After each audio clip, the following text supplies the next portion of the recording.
مرنے کے بعد بھی اولاد سے رشتہ ٹوٹتا نہیں ماں باپ کا۔ جس طرح زندگی میں والدین کے حقوق ہیں اولاد کے ذمے، مرنے کے بعد بھی والدین کے حقوق اولاد کے ذمے واجب الادا ہوتے ہیں۔ مختلف احادیث میں ان کا ذکر موجود ہے۔ پہلا حق الصلاۃ علیہما، ان پر جنازہ پڑھنا ہے۔ تجہیز و تکفین تدفین اس کے زمرے میں آتی ہے۔ وہ اولاد خوش نصیب ہے جو اپنے ماں باپ کا یہ حق ادا کر پاتی ہے، ورنہ ایسے بد نصیب لوگ بھی ہیں جنہیں جنازہ آتا نہیں ہوتا اور ساری زندگی لوگوں کے جنازوں میں جا کے رسم ادا کر کے آ جاتے ہیں، اور جب اپنے ماں باپ انتقال کر گئے تو یہ دھوکہ پھر ان کے ساتھ بھی انہیں کرنا ہوتا ہے۔ تو وہ کیا سوچ رہے ہوں گے کہ یہ ماں باپ کے مرنے کے بعد ان کا پہلا حق تھا جو ہم نے ادا نہیں کیا۔ تو دوسرا حق استغفار لہما، ان کے لیے بخشش کی دعا کرنا، مغفرت کی دعائیں کرنا، اے اللہ ان کی مغفرت فرما۔ تو یہ بات ذہن میں رکھیے، جس طرح باپ کی ماں کی دعائیں اولاد کے حق میں قبول ہوتی ہیں، اس طرح اولاد کی دعائیں والدین کے حق میں قبول ہوتی ہیں۔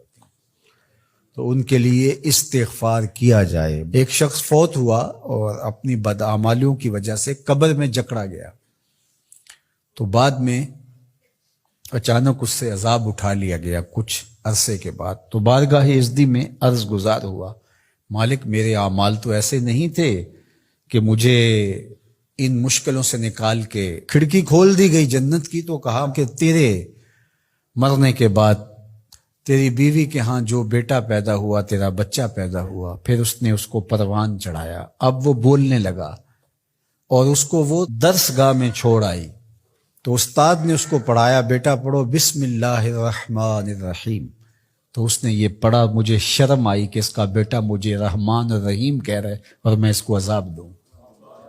اللہ اکبر۔ اولاد نیک ہو تو اس کا فائدہ ماں باپ کو پہنچتا ہے۔ ایک حق یہ بھی ہے کہ اولاد نیک ہو، چونکہ اچھے اور برے اعمال قبر میں ماں باپ کو پیش کیے جاتے ہیں۔ اچھے ہوں تو خوش ہوتے ہیں، برے ہوں تو انہیں تکلیف پہنچتی ہے۔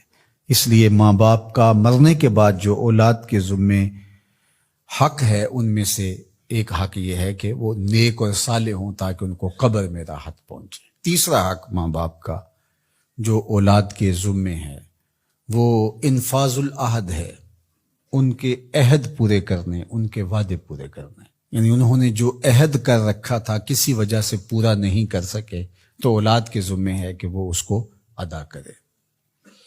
وہ عہد اللہ سے بھی ہو سکتا ہے اور اللہ کی مخلوق سے بھی ہو سکتا ہے۔ اللہ سے کوئی منت